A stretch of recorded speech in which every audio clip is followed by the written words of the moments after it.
रही है, बने रहिए आप हमारे साथ। त्रिभुवन एयरपोर्ट को पूरी तरीके से बंद कर दिया गया है। नेपाल में प्रदर्शन के चलते उड़ानों को रद्द कर दिया गया है। अब देखिए जो तमाम चीजें हैं, तमाम प्रतिबंध जो है वो एक एक करके अब सामने आ रहे हैं। त्रिभुवन एयरपोर्ट को पूरी तरीके से बंद कर दिया गया है। नेपाल में प्रदर्शन के चलते उड़ानें रद्द कर दी गई हैं। इस वक्त जो मंत्री हैं वहां पर फंसे हुए भी हैं, सोचिए अपने घरों में, उनको हेलीकॉप्टर से रेस्क्यू करने का इस वक्त जो है वो कोशिश की जा रही है। और अब उड़ानों को पूरी तरीके से रद्द कर दिया गया है, हवाई यातायात को बाधित कर दिया गया है। और इस वक्त बेहद जरूरी भी है, सुरक्षा की दृष्टि से ये बेहद अहम माना जा रहा है। त्रिभुवन इंटरनेशनल एयरपोर्ट पूरी तरीके से बंद कर दिया गया है। इससे पहले ये भी बताया गया था कि जितनी भी ट्रांसपोर्ट एसोसिएशन है उन्होंने ये निर्णय लिया, उन्होंने ये फैसला लिया कि जो सड़क परिवहन है उसे बंद कर दिया गया।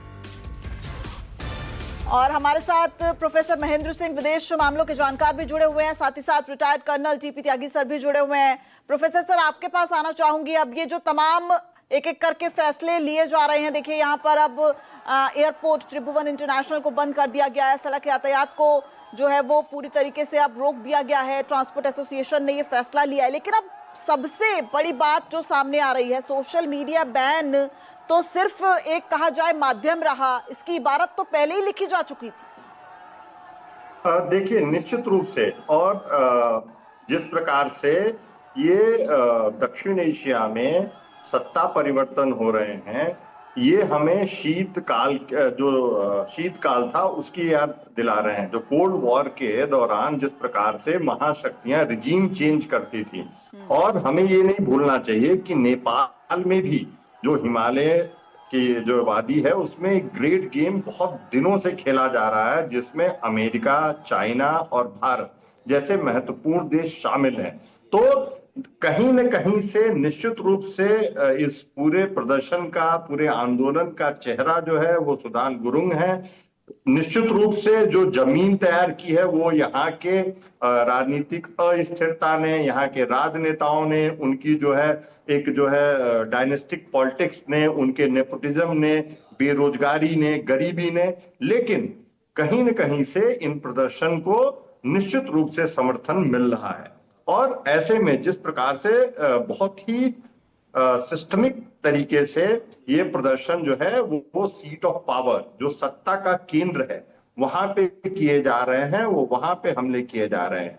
तो निश्चित रूप से जो वर्तमान में सरकार है, प्रधानमंत्री ओली हैं, वो निश्चित रूप से वो लोगों के का विश्वास खो चुके हैं। और ऐसे में मुझे लगता है कि नेपाल एक बार फिर जो है राजनीतिक अस्थिरता के दौर में जा रहा है। जो राजशाही के समाप्ति के बाद जिस प्रकार से तमाम तरीके के जो है जो माओवादी आंदोलन शुरू हुए, और जिस प्रकार से वहां एक लंबे संघर्ष के बाद एक संवैधानिक लोकतांत्रिक व्यवस्था की स्थापना हुई, लेकिन वो एकदम से लोगों को उससे कुछ हासिल नहीं हुआ। और वापस, जैसा मैंने पहले कहा कि अभी कुछ दिन पहले राजशाही के समर्थन में कि नहीं, हमें एक कॉन्स्टिट्यूशनल मोनार्की चाहिए, क्योंकि राजशाही ये मानी जाती थी कि वो ऐसा धागा है जो नेपाल की जनता को जोड़ता है, जो उनको जो है एक धागे में पिरोता है। तो ऐसे में इस प्रकार के आंदोलन और सरकार के विरोध में आंदोलन, ये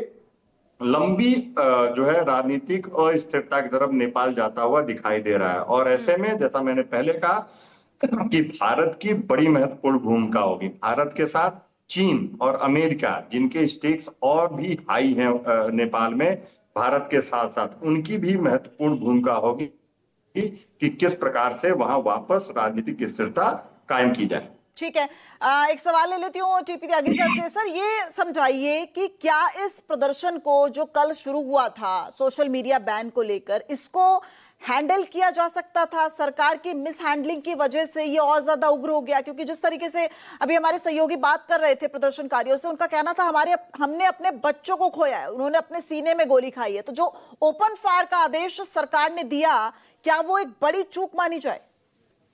बिल्कुल, ओपन फायर का शूट एट साइट, ये जो ऑर्डर दिए गए और ये कहा गया कि आर्मी को खुली छूट दी जाती है या पुलिस को खुली छूट दी जाती है, इसने तो उसे भड़काया। लेकिन आग तो पुराने समय से दिल में लगी हुई थी। जैसा बताया अभी कि 2008 से लेके 2025 तक 14 प्राइम मिनिस्टर बदले, मगर वही प्राइम मिनिस्टर बार बार रोटेट होके आते रहे। उनके बच्चे विलासिता का जीवन व्यतीत करते रहे। आम नेपाली किस चीज के ऊपर निर्भर रहा? फॉरेन रेमिटेंस के ऊपर, उन नेपालियों के ऊपर जो नेपाल से बाहर जाकर काम करते हैं। यानी कि वो इस भ्रष्टाचार के नंगे नाच को लंबे समय से देख रहे थे।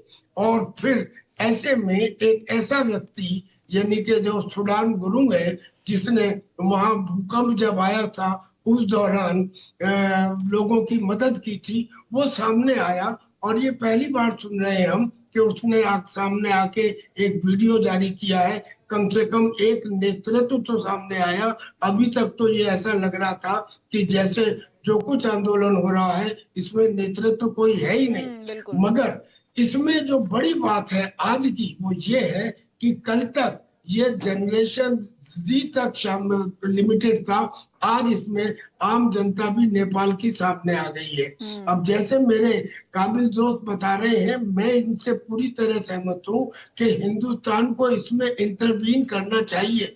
केवल इसलिए नहीं कि नेपाल हमारा सहयोगी रहा है, हिंदू राष्ट्र रहा है, बल्कि इसलिए भी कि हिंदुस्तान को अपनी सुरक्षा का भी सोचना चाहिए। बुद्धिमत्ता इसमें है कि आने वाले खतरे को पहले से भांप लिया जाए। क्या ये मुमकिन नहीं है कि इस आंदोलन में एक एंटी इंडिया सेंटीमेंट को भी हवा दे दी जाए? जैसे केपी ओली है, जो कभी चाइना की गोदी में जाके बैठ जाते हैं, उनके फॉलोअर्स हैं, वो कल को एंटी इंडिया सेंटीमेंट को भी हवा दिलवा सकते हैं, चाइना के भेष के ऊपर भी दिलवा सकते हैं। अमेरिका अब अगर मान लीजिए तख्ता पलट होता है और कोई दूसरी व्यवस्था नहीं बनती है, तो नेपाल में एक वैक्यूम क्रिएट हो जाएगा। और जब वैक्यूम क्रिएट हो जाएगा तो निश्चित है कि कोई ना कोई फॉरेन पावर आकर वहां पर उस वैक्यूम को भरेगी। जो वैक्यूम को भरेगी फॉरेन पावर, वो हिंदुस्तान के लिए फ्रेंडली हो या ना हो, कोई गारंटी नहीं है। लिहाजा प्रोएक्टिवली होके हिंदुस्तान को बीच में इसलिए पार्टिसिपेट करना चाहिए कि वो वैक्यूम अगर फिल किया जाना है तो वो हिंदुस्तान के सपोर्ट से हो। और हिंदुस्तान की सपोर्ट का मतलब है कि या तो राजशाही वापस आए, या जैसे बांग्लादेश के अंदर जिन युवाओं ने आंदोलन किया था, उन्होंने नेशनल सिटीजन पार्टी बनाई। ये भी अपनी एक पार्टी बनाए, चूंकि इनकी एक डिमांड ये भी है कि हमें बूढ़े आदमियों की गवर्नमेंट नहीं चाहिए, हमें भ्रष्टाचारी गवर्नमेंट नहीं चाहिए, हम इस गवर्नमेंट को एक्सेप्ट नहीं करते।